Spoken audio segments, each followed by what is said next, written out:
Hi friends, welcome. ഇന്ന് നമ്മൾ ഉഴുന്നൊന്നും ചേർക്കാത്ത നല്ല പഞ്ഞി പോലത്തെ ഒരു ദോശയുടെ റെസിപ്പിയാണ് തയ്യാറാക്കാൻ പോകുന്നത്. അപ്പോൾ ഇതിനാകെ 2 ചേരുവകൾ മതി ഉണ്ടാക്കിയെടുക്കാനായിട്ട്. അപ്പോൾ ഇതുപോലെ നല്ല സോഫ്റ്റ് ആയിട്ടുള്ള ദോശ നമുക്ക് ഉണ്ടാക്കിയെടുക്കാൻ പറ്റും.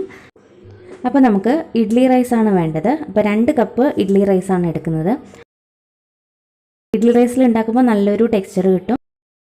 അതല്ലെങ്കിൽ നമുക്ക് പുഴുങ്ങലരിയിലും ഉണ്ടാക്കിയെടുക്കാം. പച്ചരി ഒരിക്കലും ഉപയോഗിക്കരുത്. ഇനി ഇതിലോട്ട് 2 ടേബിൾ സ്പൂൺ ഉലുവയും കൂടി ചേർക്കാം. 1 കപ്പ് അരിക്ക് 1 ടേബിൾ സ്പൂൺ ഉലുവ എന്ന കണക്കിൽ വേണം ചേർക്കാനായിട്ട്. ഇനി നന്നായിട്ടൊന്ന് കഴുകിയെടുക്കാം. ആവശ്യത്തിന് വെള്ളം കൂടി ഒഴിച്ച് ഇത് കുതിരാൻ വയ്ക്കാം. അപ്പോൾ നമ്മളിതിലേക്ക് 2 ടീസ്പൂൺ ഉലുവയാണ് ചേർത്തിരിക്കുന്നത്. പക്ഷേ ഇതൊട്ടും തന്നെ കഴിക്കൊന്നുമില്ല കേട്ടോ. ദോശ നമ്മൾ ഉണ്ടാക്കി കഴിഞ്ഞാലും നമ്മൾ സാധാരണ കഴിക്കുന്ന ദോശയുടെ ആ ഒരു ടേസ്റ്റ് തന്നെയാണ്. കയ്പൊന്നും തോന്നില്ല. മാത്രമല്ല ആരോഗ്യത്തിനും വളരെ നല്ലതാണ്. അപ്പോൾ നമ്മളിത് കുതിർത്തിട്ടുണ്ട്. ഒരു 5 മണിക്കൂർ നേരത്തേക്ക് കുതിരാൻ വയ്ക്കാം. അതിനുശേഷം ഇതൊരു മിക്സിയുടെ ജാറിലേക്ക് മാറ്റാം. ഇതിലേക്ക് ആവശ്യത്തിന് വെള്ളം കൂടി ഒഴിച്ച് നല്ല ഫൈൻ പേസ്റ്റായിട്ട് അരച്ചെടുക്കണം. ഇതിലേക്ക് വേറെ ചോറോ കാര്യങ്ങളൊന്നും ചേർക്കുന്നില്ല കേട്ടോ. ഈ 2 ചേരുവകൾ മാത്രം മതി ഈ ദോശ ഉണ്ടാക്കിയെടുക്കാനായിട്ട്. അപ്പോൾ നമ്മൾ 2 ബാച്ചായിട്ടാണ് അരച്ചെടുത്തിരിക്കുന്നത്. ഇതൊരു പാത്രത്തിലേക്ക് മാറ്റാം. ഇനി ഇതിലേക്ക് ആവശ്യത്തിന് ഉപ്പ് ചേർക്കാം. കൂടെ തന്നെ കുറച്ച് വെള്ളം കൂടി ഒഴിച്ചു കൊടുക്കാം. അപ്പോൾ ജാറ് തന്നെ കഴുകി വെള്ളം ഒഴിച്ചു കൊടുത്താൽ മതി. ഇനി നന്നായിട്ട് തന്നെ മിക്സ് ചെയ്തെടുക്കണം. ഒന്നെങ്കിൽ കൈവച്ച് മിക്സ് ചെയ്യാം, അല്ലെങ്കിൽ സ്പൂൺ വെച്ച് മിക്സ് ചെയ്താലും മതി. അപ്പോൾ ഇതുപോലെ നമ്മൾ മിക്സ് ചെയ്തെടുത്തതിന് ശേഷം ഇതിനി 8 മുതൽ 10 മണിക്കൂറെങ്കിലും റെസ്റ്റ് ചെയ്യാൻ വെക്കണം. ഇപ്പോൾ ചൂടുള്ള സമയത്തൊക്കെ ആണെങ്കിൽ ഒരു 8 മണിക്കൂറിനുള്ളിൽ തന്നെ നന്നായിട്ടിത് ഫെർമെൻ്റായി കിട്ടും. അല്ലെങ്കിൽ പിന്നെ ഒരു 10 മണിക്കൂർ വെച്ചാൽ തന്നെ മതി. അപ്പോൾ നമുക്കിത് അടച്ച് വയ്ക്കാം. ഇതിപ്പോൾ നന്നായിട്ട് ഫെർമെൻ്റായി വന്നിട്ടുണ്ട്. മാവ് ഒരുപാട് പൊന്തിയൊന്നും വരില്ല കേട്ടോ, ഇങ്ങനെ തന്നെ ഇരിക്കും. പക്ഷേ നന്നായിട്ട് പുളിച്ചിരിക്കും. അപ്പോൾ വീണ്ടും ഒന്ന് മിക്സ് ചെയ്ത് കൊടുക്കുക. ഇപ്പോൾ കുറച്ച് കട്ടിയായിട്ടാണ് ഉള്ളത് മാവ്. അപ്പോൾ നമുക്ക് കുറച്ചും കൂടി വെള്ളം ഒഴിച്ച് ഇത് ലൂസാക്കി എടുക്കാം. അപ്പോൾ നമ്മുടെ സാധാരണ ദോശമാവിൻ്റെ ഒരു പരുവത്തിലാക്കിയെടുത്താൽ മതി.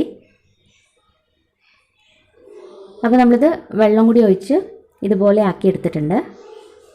ഈ ഒരു പരുവത്തിലാക്കിയെടുത്താൽ മതി. ഇനി നമുക്ക് ദോശ ഉണ്ടാക്കിയെടുക്കാം. അപ്പോൾ നല്ല ചൂടായിട്ടുള്ള പാനിലേക്ക് നമുക്ക് മാവ് ഒഴിച്ച് ദോശ ഉണ്ടാക്കിയെടുക്കാം. അപ്പോൾ ഇത് നമ്മൾ നോൺ സ്റ്റിക്കിലും ഉണ്ടാക്കാം, അല്ലെങ്കിൽ നമ്മുടെ സാധാരണ ഇരുമ്പിൻ്റെ പാനിലും ഉണ്ടാക്കാം. ഇരുമ്പിൻ്റെ പാനിലാകുമ്പോൾ കുറച്ചും കൂടി നന്നായിട്ട് നമുക്ക് ഈ ദോശ ഉണ്ടാക്കിയെടുക്കാൻ പറ്റും. അപ്പോൾ ഇരുമ്പിൻ്റെ പാനൊക്കെ ഉണ്ടെങ്കിൽ അതിൽ തന്നെ ഉണ്ടാക്കാൻ നോക്കാം. നല്ല ഇതുപോലെ ഹോൾസൊക്കെ ആയിട്ട് കിട്ടും. നമുക്ക് കുറച്ച് ഓയിലും കൂടി ഒഴിച്ചു കൊടുക്കാം. ഇനി ഇത് അടച്ച് വെച്ച് വേവിച്ചെടുക്കാം. ഇത് ഒരു സൈഡ് മാത്രമേ കുക്ക് ചെയ്തെടുക്കുന്നുള്ളൂ. അപ്പോൾ നമുക്ക് അടച്ച് വെച്ച് വേവിച്ചെടുക്കാം. നമ്മുടെ ദോശ ഇവിടെ റെഡി ആയിട്ടുണ്ട്. ബാക്കിയുള്ളതും ഇതേ രീതിയിൽ തന്നെ നമുക്ക് ചുട്ടെടുക്കാം. ഇതിലേക്ക് നമ്മൾ വേറെ ബേക്കിംഗ് സോഡോ കാര്യങ്ങളൊന്നും ചേർക്കേണ്ട ആവശ്യമില്ല കേട്ടോ. അല്ലാതെ തന്നെ ഇതുപോലെ നല്ല സോഫ്റ്റ് ആയിട്ടുള്ള ദോശ ഉണ്ടാക്കിയെടുക്കാൻ പറ്റും. ബേക്കിംഗ് സോഡ ചേർത്താലും കുഴപ്പമൊന്നുമില്ല.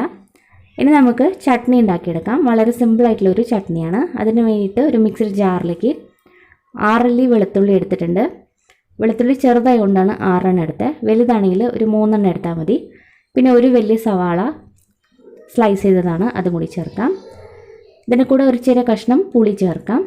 കൂടെ തന്നെ എരിവിനനുസരിച്ച് മുളക് പൊടി ചേർക്കാം. ഞാനിവിടെ ഒരു 1.5 ടീസ്പൂൺ മുളക് പൊടി ചേർക്കുന്നുണ്ട്. മുളക് പൊടി നിങ്ങളുടെ എരിവിനനുസരിച്ച് നോക്കി ചേർത്താൽ മതിയോ. ആവശ്യത്തിന് ഉപ്പും കൂടി ചേർക്കാം. ഇനി നമുക്ക് നന്നായിട്ടൊന്ന് അരച്ചെടുക്കാം. 1 ടേബിൾ സ്പൂൺ വെള്ളം കൂടി ചേർത്ത് അരച്ചെടുത്താൽ മതി. വെള്ളം കൂടുതൽ ചേർക്കേണ്ട ആവശ്യമില്ല, 1 ടേബിൾ സ്പൂൺ തന്നെ മതിയാവും. അപ്പോൾ നമ്മളിത് അരച്ചെടുത്തു. ഇനി ഇത് താളിച്ചെടുക്കാം.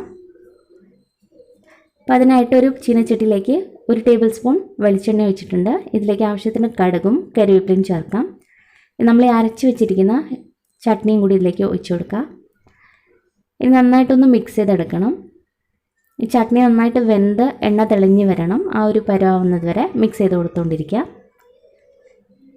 അല്ലെങ്കിൽ ഒരു പച്ചപ്പരിക്കും. അപ്പോൾ നന്നായിട്ടൊന്ന് തന്നെ കുക്ക് ചെയ്തെടുക്കുക. ഇപ്പോൾ കണ്ടില്ലേ, സൈഡിൽ നിന്നൊക്കെ നന്നായിട്ട് എണ്ണ തെളിഞ്ഞ് വന്നിട്ടുണ്ട്. അപ്പോൾ നമ്മുടെ ചട്നിയും റെഡി ആയിട്ടുണ്ട്. സിമ്പിളായിട്ടുള്ളൊരു ചട്നിയാണ്. അപ്പോൾ ഈ ഒരു ദോശയ്ക്ക് നല്ലൊരു കോമ്പിനേഷനാണ് ഉള്ളി ചട്നി. ഇത്രയുള്ളൂ, വളരെ സിമ്പിളായിട്ട് ഉണ്ടാക്കാൻ പറ്റുന്ന നല്ല ടേസ്റ്റി ആയിട്ടുള്ള ഉലുവ ദോശ റെഡി ആയിട്ടുണ്ട്. അപ്പോൾ ഇത് കഴിക്കാനും നല്ല ടേസ്റ്റ് ആട്ടോ. നല്ല പഞ്ഞി പോലെ ഇരിക്കും കഴിക്കാനായിട്ട്. മാത്രമല്ല ഉലുവയുടെ ഒരു ടേസ്റ്റ് ഉണ്ടാവും, പക്ഷേ ആ കയ്പൊന്നും നമുക്ക് ഒട്ടും തന്നെ ഫീൽ ചെയ്യില്ല. അപ്പോൾ ഉറപ്പായിട്ടും ഈ ഒരു റെസിപ്പി എന്തായാലും ഒന്ന് ട്രൈ ചെയ്ത് നോക്കുക. ആരോഗ്യത്തിനും വളരെ നല്ലതാണ് ഈ ഒരു ദോശ. അപ്പോൾ ട്രൈ ചെയ്തിട്ട് നിങ്ങളുടെ അഭിപ്രായങ്ങളൊക്കെ അറിയിക്കണം. അതുപോലെ വീഡിയോ ഇഷ്ടപ്പെട്ടാൽ ലൈക്ക് ചെയ്യാനും സബ്സ്ക്രൈബ് ചെയ്യാനും മറക്കരുത്. താങ്ക്